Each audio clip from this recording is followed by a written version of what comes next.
the summer of 2023, a fleet manager in Phoenix, Arizona, walked out to inspect 47 service trucks sitting in his company yard. Every single one of them had the same problem.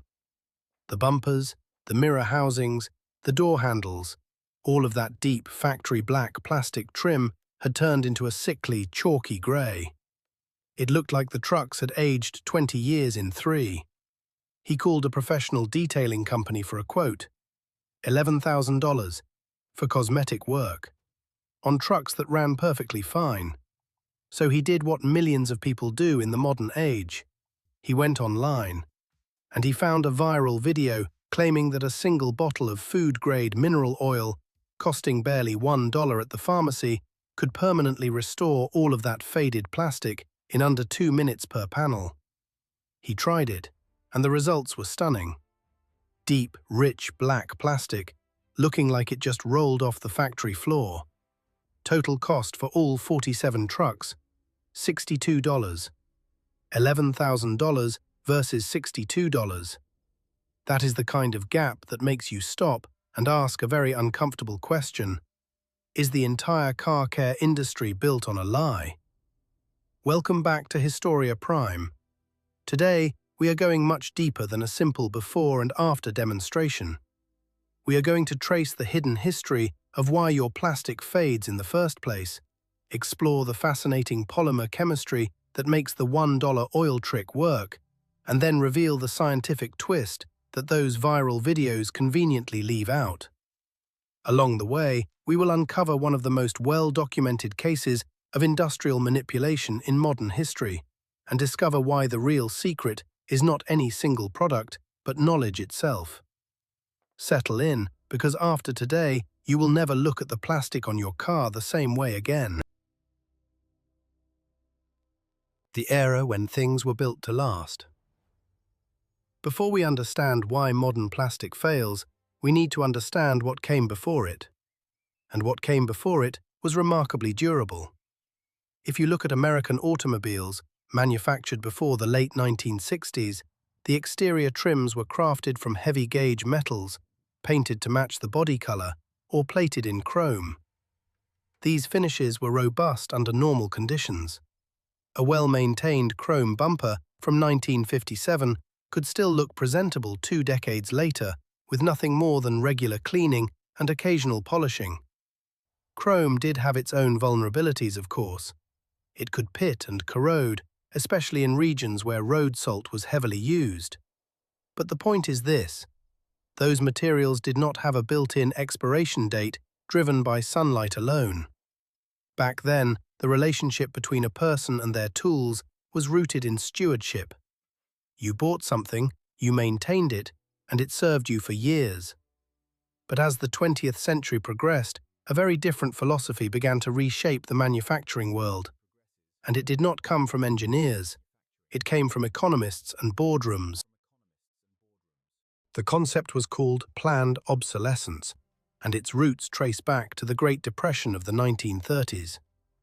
Faced with overproduction and collapsing demand, business thinkers began asking a question that would haunt manufacturing for the next century. If a product lasts forever, how do you sell a second one? In 1932, an American real estate broker named Bernard London published a pamphlet titled "Ending the Depression Through Planned Obsolescence." London proposed that the government should assign a legal lifespan to manufactured goods. Once that lifespan expired, products would be declared legally dead and retired from service, forcing consumers to buy replacements and keep the wheels of industry turning. His specific legislative proposals were never adopted, but the core philosophy spread rapidly through business thinking. The most documented example came in December 1924 in Geneva, Switzerland. Representatives from the world's largest lightbulb manufacturers, including Osram, Philips, and General Electric's overseas subsidiaries, formed the Phoebus cartel.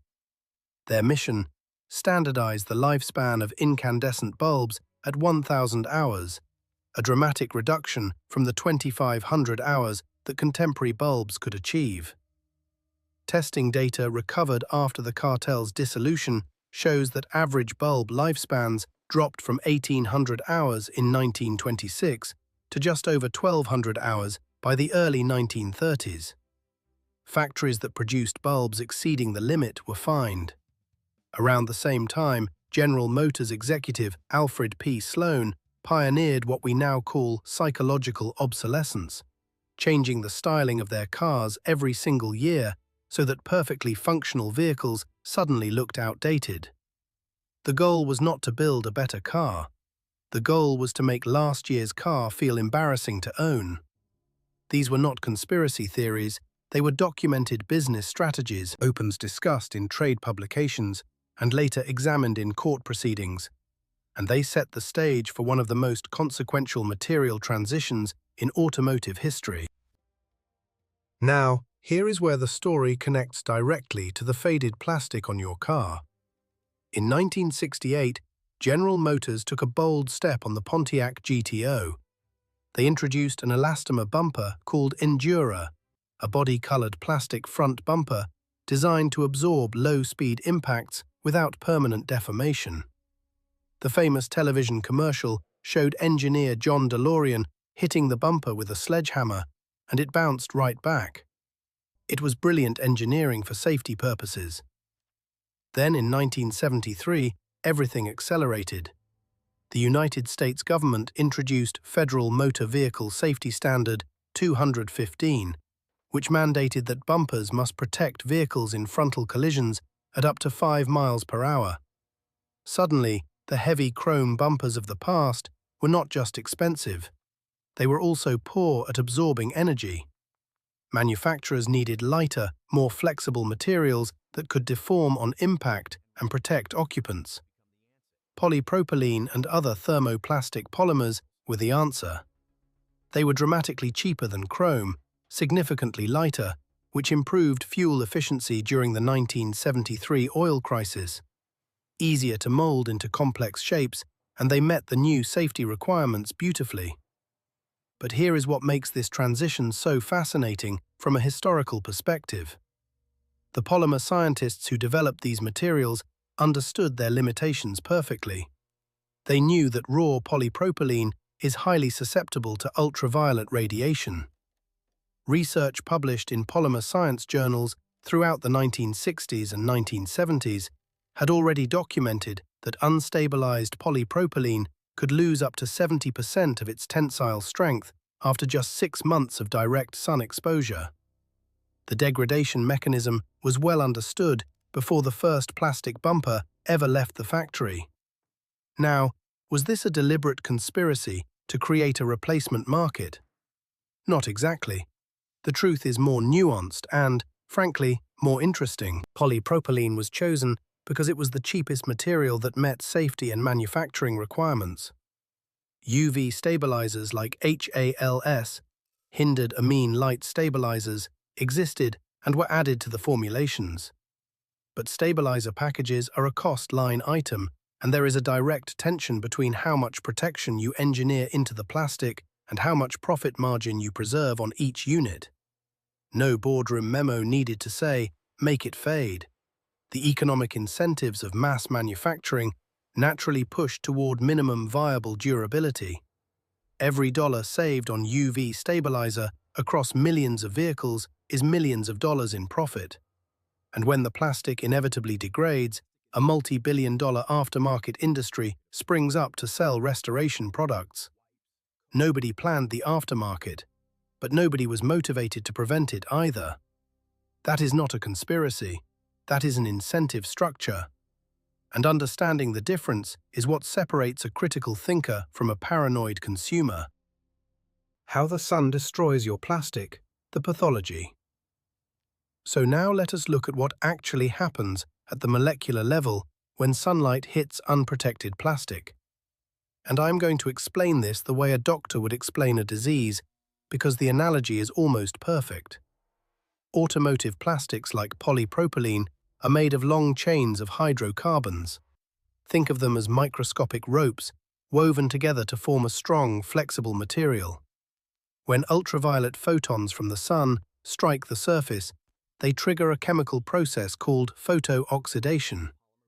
The UV energy is powerful enough to break apart the carbon-hydrogen bonds in the polymer backbone, creating highly reactive molecules called free radicals. These free radicals immediately react with oxygen in the surrounding air, and this sets off a chain reaction of destruction. Scientists call this process chain scission because the polymer chains are literally being cut into smaller and smaller pieces. The material that was once smooth and flexible becomes brittle and porous, developing a network of microscopic cracks across its surface. Now here is the detail that explains the visual change. The deep black color in your car's trim comes from a pigment called carbon black, tiny particles of carbon dispersed throughout the polymer matrix. In healthy plastic, these pigment particles are locked firmly in place, and when light hits the smooth surface, it is absorbed by the pigment, giving you that rich, dark appearance. But as photo-oxidation eats away at the polymer matrix, those carbon black particles lose their anchor. They migrate, they scatter, and the once smooth surface becomes a landscape of micro-canyons. When light hits this damaged surface, instead of being absorbed cleanly into the pigment, it scatters in every direction. Your eyes perceive that scattered light as a chalky grey or white haze. The plastic is not dirty. It is not just faded. At a molecular level, it is wounded. The structural bonds that held it together have been severed by years of solar radiation. The $1 oil trick. How and why it works. This brings us to the viral sensation that has taken the internet by storm, the mineral oil hack. Here is the method. You take food-grade mineral oil, the same clear, odorless liquid sold in the laxative aisle of any pharmacy for about $1, and you apply it to faded plastic trim with a microfiber cloth. Within seconds, the chalky grey plastic transforms back to deep, rich black.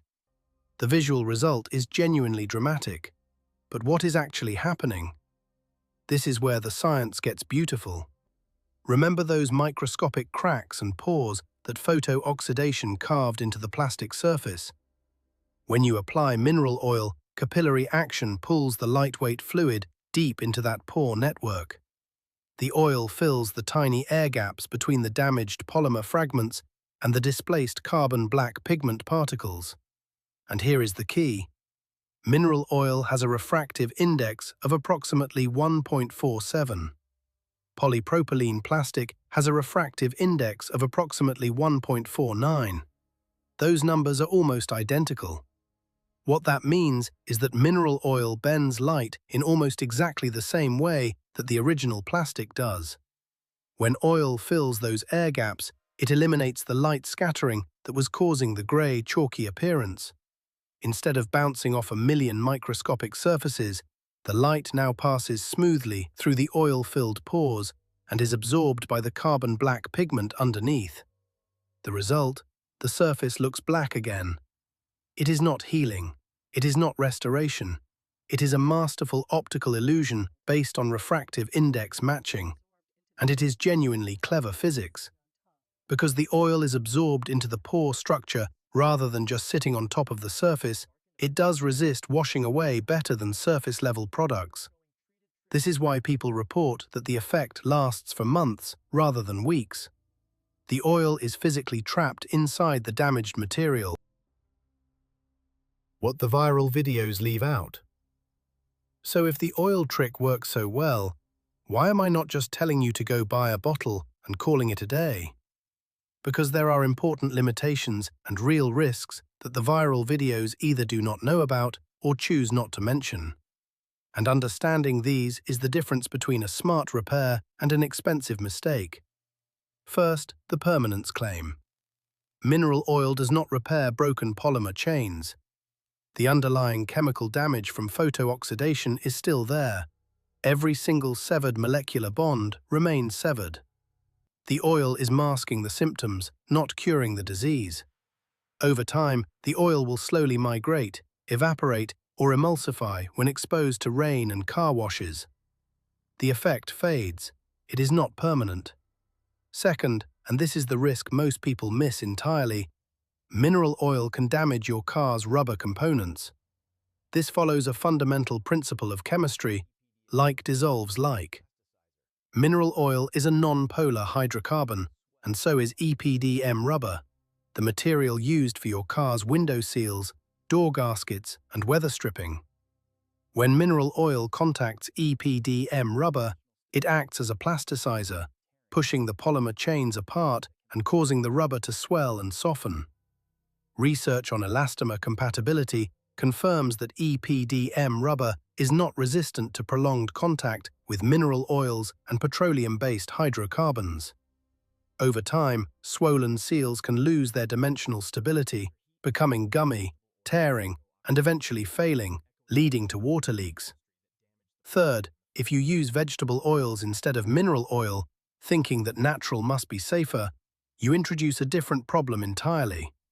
Vegetable oils like olive oil and canola oil contain unsaturated fatty acids. When exposed to heat and sunlight, these oils undergo the same oxidation chemistry that destroyed your plastic in the first place.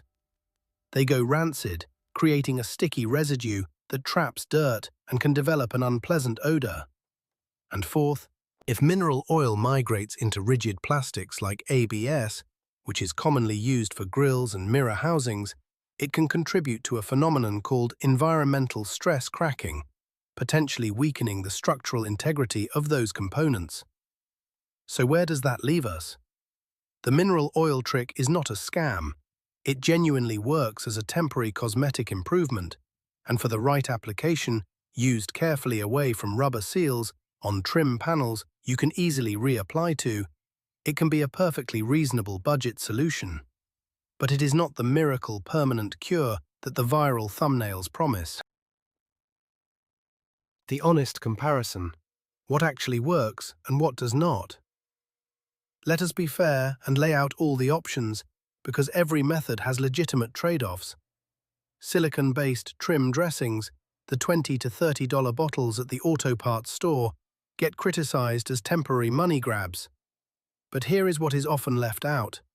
Many modern formulations include UV inhibitors that provide a baseline level of ongoing protection. Yes, they wash off in 4 to 8 weeks. Yes, you need to reapply seasonally. But they are specifically formulated to be safe for automotive surfaces. They will not damage your rubber seals, and they are easy to apply. For most car owners doing regular maintenance, they are a perfectly reasonable choice. The heat gun method is another popular viral hack, where you blast faded plastic with extreme heat to melt the top layer and draw the original internal oils and stabilizers to the surface.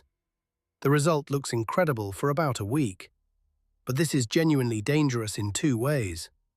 First, you are releasing the plastic's last remaining internal stabilizers to the surface, permanently depleting the material's defenses. Once that thin, restored layer degrades again, and it will, the plastic underneath is now far more brittle and vulnerable than before. Second, overheating thermoplastic near a vehicle creates real fire risk and releases toxic fumes. This method trades a short-term cosmetic win for long-term structural damage. I would avoid it. Boiled linseed oil is an interesting historical alternative. Unlike mineral oil, boiled linseed oil is a drying oil. When exposed to oxygen, it undergoes a polymerization reaction, transforming from liquid into a solid resin film. This gives it more staying power than mineral oil, potentially lasting 6 months or more. But it comes with a serious and well-documented safety hazard. Rags or paper towels soaked in boiled linseed oil can spontaneously combust as the oil cures. This is not a theoretical risk. It has caused real house fires and garage fires. If you use boiled linseed oil, you must dispose of used rags by soaking them in water in a sealed metal container. Do not skip this step. Professional ceramic coatings represent the high end of the spectrum. When a professional detailer charges $200 to $400, you are paying for a multi-step process. First, they use alkaline cleaners to chemically strip the oxidized layer. Then they apply coatings based on silicon dioxide, SiO2, which cross-link with the plastic's surface molecules, forming a semi-permanent UV-resistant barrier. This is genuine protection, not just cosmetic masking. But it is important to be honest about the limitations here too. Ceramic coatings cannot restore plastic that has degraded deeply into the material. They work best as protection applied early, before severe damage occurs. And they are not truly permanent either, typically lasting 2 to 5 years depending on conditions. The real takeaway? There is no single magic solution. The best approach depends on your budget, how much degradation has already occurred, and how much maintenance you are willing to do.